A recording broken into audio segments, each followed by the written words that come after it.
Different तरीके के organisms हमारे अर्थ पे प्रेजेंट हैं, किस तरीके से वो सिमिलर हैं, किस तरीके से वो डिफरेंट हैं, ये सब देखना हम किस में देखते हैं, कौन सी स्टडी में देखते हैं, बायोडाइवर्सिटी में देखते हैं। इतने सारे ऑर्गेनिज्म हैं, 13 to 14 मिलियन ऑर्गेनिज्म प्रेजेंट है, जिसमें से सिर्फ 13% डिस्कवर हुए हैं। मतलब आपके 17 से 18 लाख डिस्कवर हुए हैं आपके ऑर्गेनिज्म। उन 17 से 18 लाख ऑर्गेनिजम्स को हम सबसे पहली चीज तो लर्न नहीं कर सकते, it's next to impossible. Similarly biologist को इतनी सारी डाइवर्सिटी पढ़ने के लिए ईजी तरीके से उन्होंने ये क्लासिफिकेशन दिया, जो अब उनके लिए काफ़ी ईजी रहता है डिफरेंट ऑर्गेनिजम्स को पढ़ने में और समझने में। हे सेल्स, कैसे हो आप सब? आई होप सब बहुत अच्छे होंगे, सबकी पढ़ाई भी और लाइफ भी काफ़ी अमेजिंग चल रही होगी। मैं हूँ आपकी अपनी खुशबू माम, biology master teacher at Vedantu. तो जो भी मेरे प्यारे से सारे स्टूडेंट्स पहली बार वेदांतु क्लास 11 चैनल पे आए होंगे, मेरा सेशन पहली बार अटेंड कर रहे होंगे, warm welcome on my session. मैं हूँ आपकी मास्टर टीचर खुशबू माम, और मुझे प्यार से बच्चे गुनू माम भी बुलाते हैं, आप भी मुझे बुला सकते हैं। तो आज के इस सेशन में हम पर्टिकुलरली आपके lecture number 1 and 2 that is the chapter from the chapter diversity in the living world के कुछ इंपॉर्टेंट क्वेश्चंस प्रैक्टिस करने वाले हैं, जो आपके एग्जाम पॉइंट ऑफ व्यू से यूनिट टेस्ट के लिए, आपके इवन नीट के लिए भी काफ़ी यूजफुल होने वाले हैं। हाँ, सब्जेक्टिव क्वेश्चंस नहीं है, बट हाँ स्टिल आपको पता होना चाहिए कि उनका मीनिंग क्या होता है। अगर वो क्वेश्चन आएंगे MCQ बेस्ड फॉर्मेट में भी, तब भी आपको उनका करेक्ट आंसर पता होना चाहिए। तो मेक श्योर जरूर करना, छोटा सा सेशन होगा, स्टार्ट से लेकर एंड तक आप इसे जरूर देख रहे हो। चलो तो let's begin our session without wasting much more time. Here we go with the very first question कि what is biodiversity and define taxonomy। तो भाई जैसे कि आपको मैंने लेक्चर नंबर 1 में बोला था कि बायोडाइवर्सिटी का मीनिंग क्या होता है। Bio means something living and diversity Hindi में मतलब क्या होता है, विभिन्नता।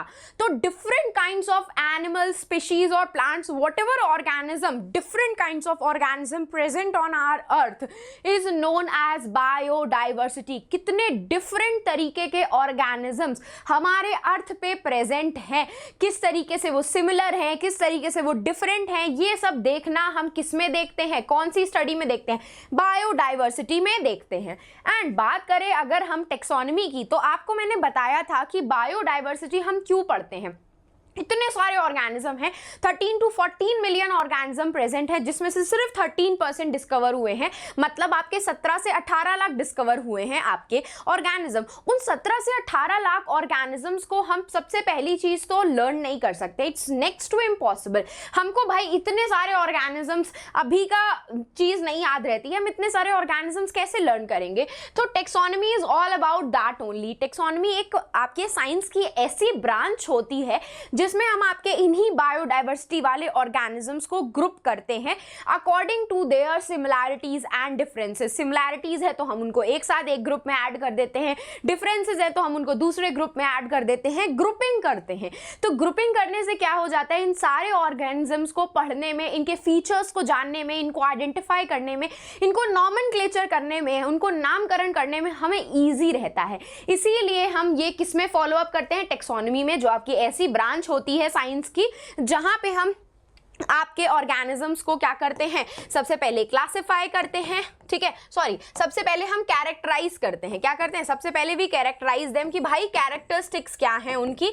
उसके बाद हम लोग उनको आइडेंटिफाई करते हैं कि भाई कैसा है हमारा ऑर्गेनिज्म, एंड देन हम उसका नामकरण करते हैं, दैट इज द हम उनका नॉमेनक्लेचर करते हैं, एंड लास्ट में हम क्या करते हैं, उसका क्लासिफिकेशन करते हैं कि भाई किस ऑर्डर में, किस ग्रुप में इन ऑर्गेनिजम्स को रखना चाहिए according to their similarities and group. तो सिंपल सा आंसर ये रहेगा। अगर इन केस आपको आंसर फ्रेम करना है तो आप यही सिमिलर आंसर लिख सकते हो जो यहाँ पे मैंने आपको फ्रेम किया है, जो मैंने जस्ट आपको लेमैन लैंग्वेज में एक्सप्लेन कर दिया ताकि आपको इन्हें समझने में प्रॉब्लम नहीं हो, ठीक है। चलो भाई, moving on to the next question, who is considered the father of modern taxonomy. तो हमारी टेक्सोनॉमी आपकी एक ऐसी ब्रांच है जो आपके नॉमेनक्लेचर, क्लासिफिकेशन, कैरेक्टराइजेशन इन सब से डील करती है, ग्रुपिंग ऑफ ऑर्गेनिज्म से डील करती है।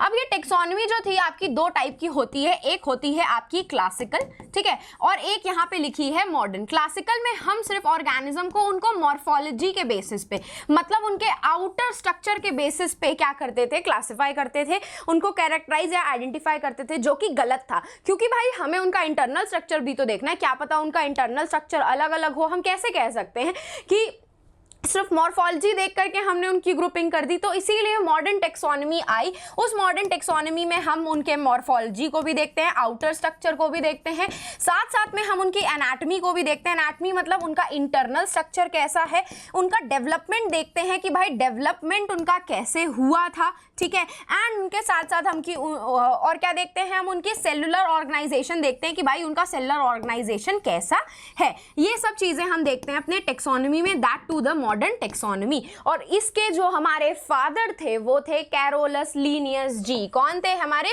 कैरोलस लीनियस जी थे हमारे। क्यों भैया? क्योंकि आपके कैरोलस लीनियस जी ने ही आपके बाइनोमियल नॉमेनक्लेचर को भी दिया था। इवन आपके लेक्चर नंबर 2 में जो आपने टेक्सोनोमिक कैटेगरीज के बारे में पढ़ा था कि टेक्सोनॉमिकल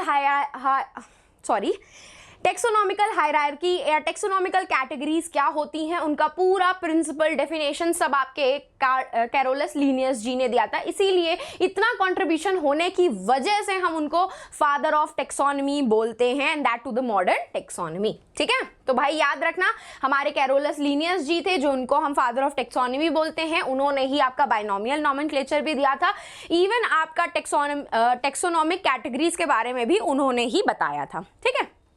चलो भाई, moving on to the next question, why is classification important in biology. तो क्लासिफिकेशन आपके बायो के लिए इंपॉर्टेंट क्यों होती है? सबसे पहली चीज, सबसे फर्स्ट थिंग जो मैंने आपको ये चैप्टर एक्सप्लेन करने में बताई थी कि हमारे पास इतने सारे ऑर्गेनिजम्स अवेलेबल हैं जिनको हम अब तक डिस्कवर कर चुके हैं। सिर्फ ये 13% है आपका ऑल ओवर ऑर्गेनिजम्स के नंबर में, सिर्फ 13% है। इसका मतलब ये 13% का नंबर भी आपका इतना ज़्यादा है कि हम हर एक ऑर्गेनिज्म को पढ़ नहीं सकते हैं। तो हमने क्या किया, हमने साइंस की एक ऐसी ब्रांच निकाली, दैट इज द टेक्सोनॉमी और सिस्टमैटिक, दोनों अलग अलग होते हैं।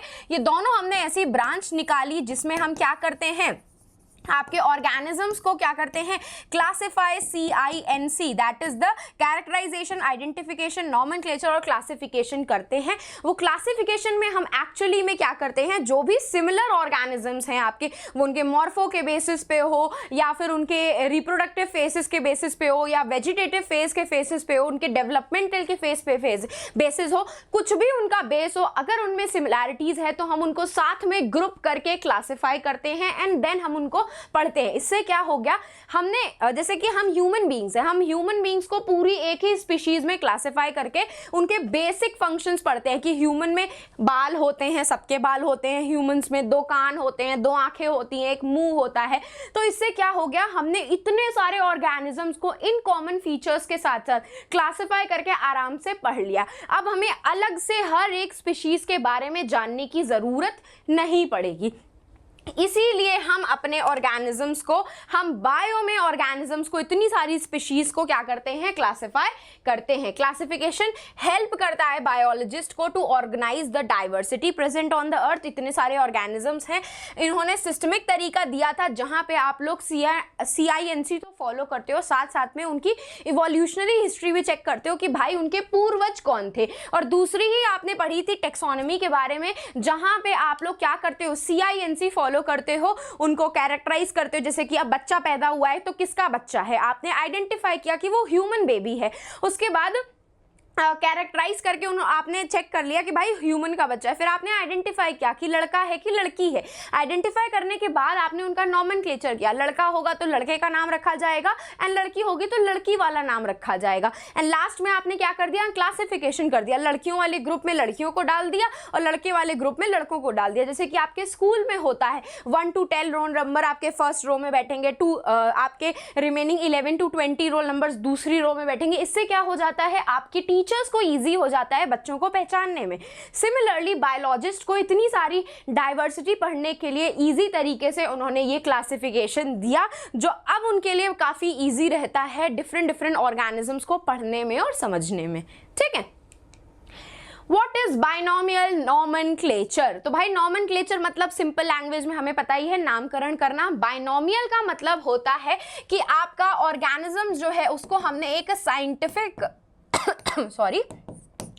साइंटिफिक नेम प्रोवाइड किया है, जो कि किस लैंग्वेज में होता है? लैटिन लैंग्वेज में होता है। लैटिन लैंग्वेज में क्यों होता है? क्योंकि लैटिन लैंग्वेज आपकी एक डेड लैंग्वेज है, उसमें अब कोई चेंजेस दूर दूर तक नहीं होते हैं, तो हमें साइंटिफिक नेम जो है ऐसे लैंग्वेज में रखने थे उस टाइम पे जिसमें कोई चेंज नहीं होता, ताकि हर एक दुनिया के कोने में उसी साइंटिफिक नेम से उस पर्टिकुलर ऑर्गेनिज्म को जाना जाए। जैसे कि होमो सैपियंस, ह्यूमंस को होमो सैपियंस से जाना जाता है आपका। ठीक है, और बाकी मेंजीफेरा इंडिका, मैंगो को उसी साइंटिफिक नेम से जाना जाता है। पूरी दुनिया में आप चाहे कहीं भी चले जाओ, कॉमन नेम बदल सकते हैं लेकिन साइंटिफिक नेम नहीं बदलते, क्योंकि उनको स्पेसिफिकली लैटिन लैंग्वेज में रखा गया है। इसी लैटिन लैंग्वेज में आपका जो नाम होता है उसमें दो वर्ड्स होते हैं। जैसे कि अगर मैं अपने नाम की बात करूं तो मेरा नाम खुशबू और भाटिया है, दो वर्ड्स हैं, खुशबू है और भाटिया है, तो मतलब बाइनोमियल है।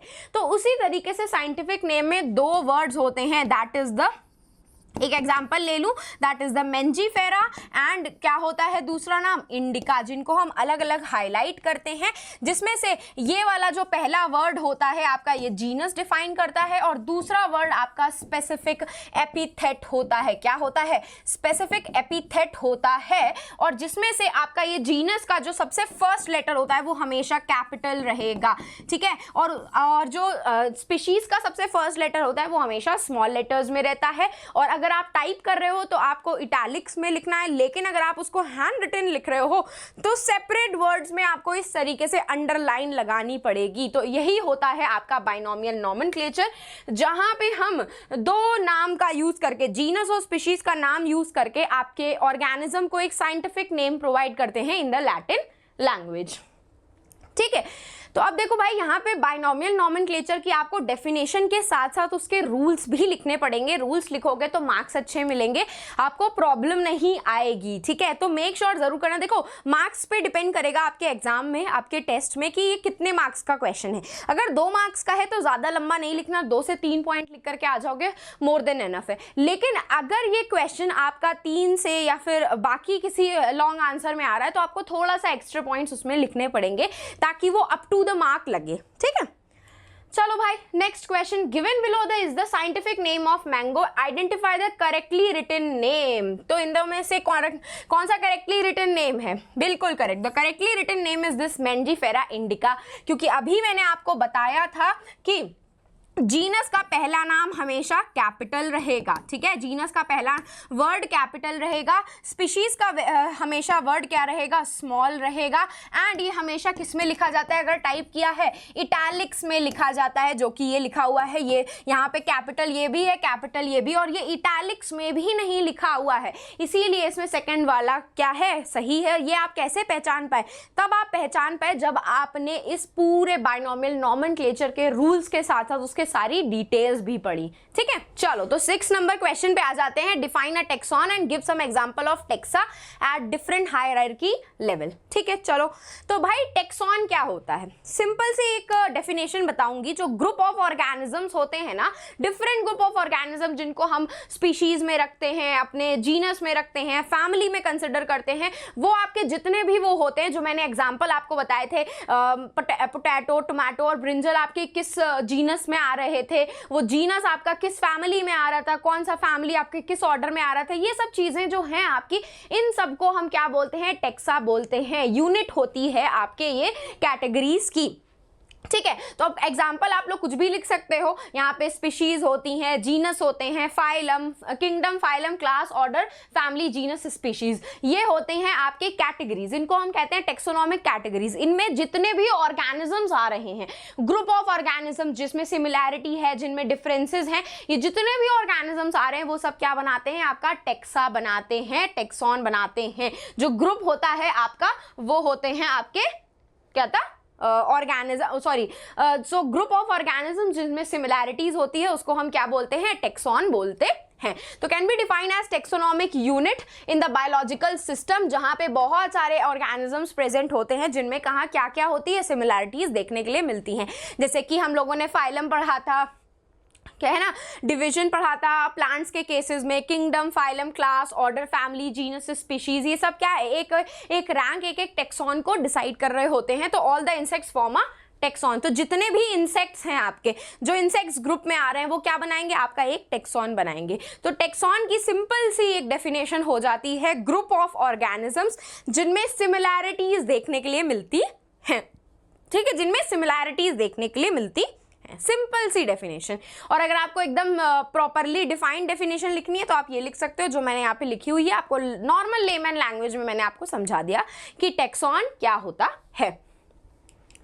चलो भाई, right a brief note on taxonomic categories. तो देखो, हम लोगों ने बाइनोमियल नॉमेनक्लेचर कर लिया था, नामकरण तो कर लिया। उसके बाद हम क्या करते हैं, ऑर्गेनिजम्स को क्लासिफाई करते हैं। हम क्या करते हैं, ऑर्गेनिजम्स को क्लासिफाई करते हैं अकॉर्डिंग टू देयर सिमिलैरिटीज। ठीक है, उनको ग्रुपिंग करते हैं, उनको उनकी सिमिलैरिटीज के बेसिस पे। जैसे कि दो तरीके के कुत्ते हैं हमारे, शिट्जू के कुत्ते एक जैसे होते हैं तो उनको हमने उस कैटेगरी में रख दिया। जो बिल्लियां होती हैं वो एक कैटेगरी की है तो हमने उसको रख दिया। तो बहुत सारे ग्रुप ऑफ ऑर्गेनिजम्स जिनको हम एक ग्रुप में क्लासिफाई करते हैं, that group is known as taxonomic categories. ठीक है, एक ग्रुप में बहुत सारे ऑर्गेनिजम्स को हम जब क्लासिफाई करते हैं,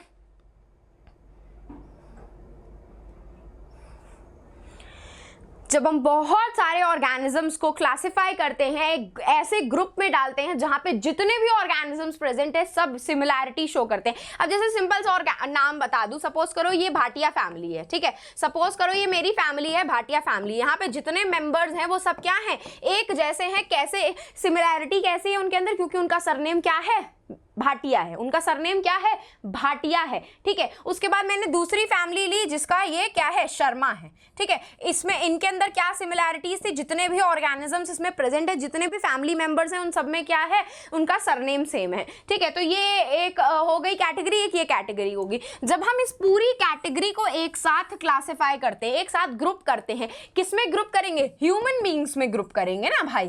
कैसे ग्रुप करेंगे, ह्यूमंस में ग्रुप किया हमने, क्योंकि भाई भाटिया फैमिली में भी तो इंसान ही है, कोई जानवर थोड़ी रह रहे हैं। शर्मा फैमिली में भी क्या है, सारे ऑर्गेनिजम्स जो हैं आपके ह्यूमन बीइंग्स हैं आपके। तो ये क्या हो गया, जब हम ऑर्गेनिजम्स को ग्रुप करते हैं क्लासिफाई करने के लिए अकॉर्डिंग टू देयर सिमिलैरिटीज, उसे हम कहते हैं टेक्सोनॉमिक कैटेगरीज। उसे हम क्या कहते हैं, टेक्सोनॉमिक कैटेगरीज। तो हम लोगों ने टेक्सोनॉमिक कैटेगरीज कौन कौन सी पढ़ी थी, kingdom, phylum, class, order, family, genus, species. तो ये जितनी भी चीजें पढ़ी थी इन्हीं को ही हम कहते हैं टेक्सोनॉमिक कैटेगरीज। और इन्हीं टेक्सोनॉमिक कैटेगरीज में जो आपके ऑर्गेनिजम्स आते हैं उन्हें हम कहते हैं टेक्सा। ग्रुप ऑफ ऑर्गेनिज्म जो होते हैं आपके टेक्सा। और यही कैटेगरीज जिसमें आपके kingdom, phylum, class, order, family, genus, species, जिसमें आपके बहुत सारे ऑर्गेनिजम्स को हमने क्लासिफाई ग्रुप किया है, उनकी सिमिलैरिटीज के बेसिस पे उन्हें हम कहते हैं टेक्सोनॉमिक कैटेगरीज, जिसमें ये सब चीजें आती हैं। ठीक है, सिंपल सी डेफिनेशन है। Why are living organisms classified? वापस से घूम फिर करके देखो, एक ही क्वेश्चन को दोबारा से उन्होंने पूछ लिया। पहले उन्होंने ये पूछा कि बायो में हम लोगों को क्लासिफिकेशन लिविंग ऑर्गेनिज्म के करना क्यों जरूरी है। भाई क्यों जरूरी है, सिंपल सी डेफिनेशन है। आपको मैंने बताया था कि हमारे अर्थ पे 13 से 14 मिलियन स्पीशीज प्रेजेंट हैं, 13 से 14 मिलियन डाइवर्सिटीज हमारे अर्थ पे प्रेजेंट हैं। इतनी सारी स्पीशीज हमारे अर्थ पे प्रेजेंट हैं, जिसमें से सिर्फ और सिर्फ आपकी कितनी डिस्कवर हुई है, 13% डिस्कवर हुई है। मतलब 13 से 14 लाख बोल रही हूँ, 17 से 18 लाख, सॉरी,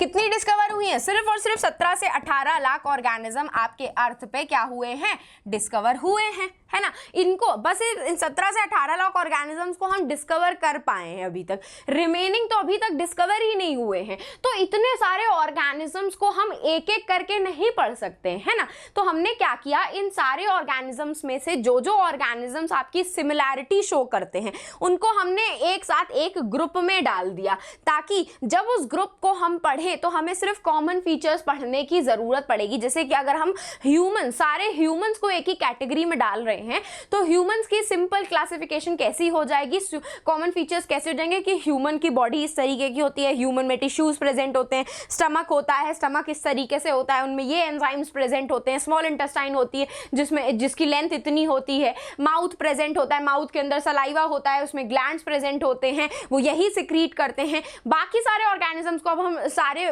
बिल्लियों को एक साथ कंसिडर करेंगे कैट में, तो कैट की हमको कॉमन फीचर्स पता है, उनमें फर्स प्रेजेंट हैं, खूंखार होती हैं, टेल प्रेजेंट होती है। अब यही चीज आपके ह्यूमंस में तो प्रेजेंट होती नहीं है, तो इस तरीके से दो अलग अलग ऑर्गेनिजम्स को आपने एक ही साथ दूसरे ग्रुप में क्लासिफाई कर दिया। इससे क्या हुआ, इतने सारे ह्यूमन बींग्स को एक ही साथ पढ़ने में आपको क्या हुई, प्रॉब्लम नहीं आई, उनके कॉमन फीचर्स के बेसिस पे आपने उनको पढ़ लिया। सिमिलरली कैट्स को भी आपने उनके कॉमन फीचर्स के साथ, उनकी सिमिलैरिटी के साथ आराम से सारी कैट्स के बारे में पढ़ लिया, उनको क्लासिफाई करके। तो यही रीजन होता है कि इतने सारे लिविंग ऑर्गेनिजम्स को हम एक एक करके नहीं पढ़ सकते, उनके बारे में हम अलग अलग तरीके से नहीं पढ़ सकते। तो हमने क्या किया, जितने भी आपकी स्पीशीज अर्थ पे प्रेजेंट है, उनमें से जो जो स्पीशीज सिमिलैरिटी दिखाती हैं उनको हमने क्लासिफाई करके एक ही ग्रुप में डाल दिया, ताकि उनके कॉमन फीचर्स को पढ़ के उनके अंदर आने वाली जितनी भी स्पीशीज हैं हम उन सब के बारे में जान जाएं। ठीक है, उन सब के बारे में हम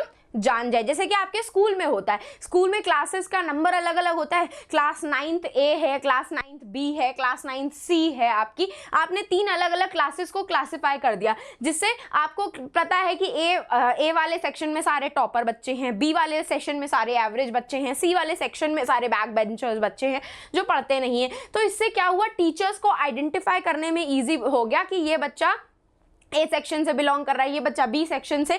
तो हमने उनकी कॉमन कैरेक्टरिस्टिक्स देख करके सारे बच्चों के बारे में पढ़ लिया। यही चीज होती है आपके क्लासिफिकेशन में, इजी आइडेंटिफिकेशन हो जाता है, उनकी स्टडी इजी हो जाती है, उनके फॉसिल्स के बारे में हम ठीक से स्टडी कर सकते हैं, इतने सारे डिफरेंट टाइप ऑफ ऑर्गेनिजम्स को हम स्टडी कर सकते हैं, उनके कॉमन फीचर्स के अकॉर्डिंग उनके बीच में सिमिलैरिटीज देख सकते हैं, डिससिमिलैरिटीज देख सकते हैं, इवन हम उनकी इवोल्यूशनरी हिस्ट्री भी चेक कर सकते हैं कि भाई वो दोनों आपस में कनेक्टेड हैं कि नहीं, क्या उनका सेम पूर्वज है। जैसे मैं और मेरा भाई, कजिन भाई बोलूंगी, तो मैं और मेरा कजिन भाई कजिन कैसे हुआ, क्योंकि मेरे पापा जो होंगे और मेरे कजिन ब्रदर के जो पापा होंगे वो आपस में क्या हुए, भाई हुए। तो ये क्या हुआ, आपने इवोल्यूशनरी हिस्ट्री चेक करी। तो ये क्लासिफिकेशन करने से हमें ये सब चीजों के बारे में इजीली पता चल जाता है, ऑर्गेनिजम्स की डिटेल पता चल जाती है। तो इसीलिए बाय लिविंग ऑर्गेनिजम्स को क्लासिफाई किया जाता है, सिंपल।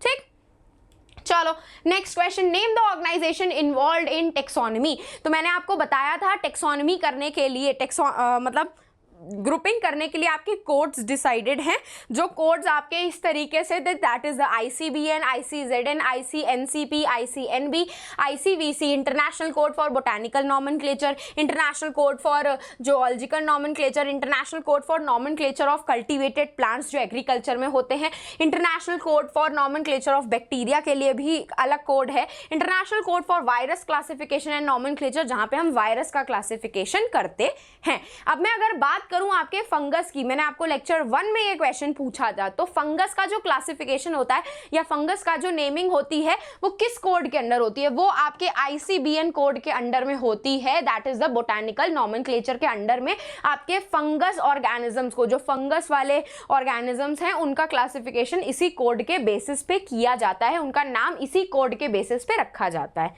ठीक है, चलो भाई next and the last question, why are scientific names under binomial nomenclature written in Latin और लैटिनाइज्ड फॉर्म। तो मैं आपको बता चुकी हूँ बाइनोमियल नॉमेनक्लेचर हमारा लैटिन लैंग्वेज में इसीलिए है क्योंकि यही लैटिन लैंग्वेज क्या है, आपकी डेड लैंग्वेज है। क्या है, डेड लैंग्वेज है अभी इस टाइम पे प्रेजेंट में, और अभी से पहले जब ये बाइनोमियल नॉमेनक्लेचर रखे गए थे, नामकरण हुआ था इन सारे ऑर्गेनिज्म का, तब भी आपकी लैटिन लैंग्वेज जैसी थी आज वो वैसी ही है। उसमें एक वर्ड ना तो अभी तक ऐड हुआ है और ना ही एक वर्ड उसमें से रिमूव हुआ है। डेड लैंग्वेज है इस टाइम पे, उसको कोई नहीं यूज कर सकता, कोई नहीं यूज करता एक्सेप्ट आर साइंटिस्ट जो इसको यूज करते हैं बाइनोमियल नॉमेनक्लेचर में। तो अगर हम कॉमन नेम का यूज करते, तो आज मैं इंडिया में हूं, तो इंडिया में मेरे मैंगो का हम इतने सारे दशहरी आम, अल्फोंसो आम, मलिका आम, पता नहीं कौन कौन से आमों के नाम होते हैं।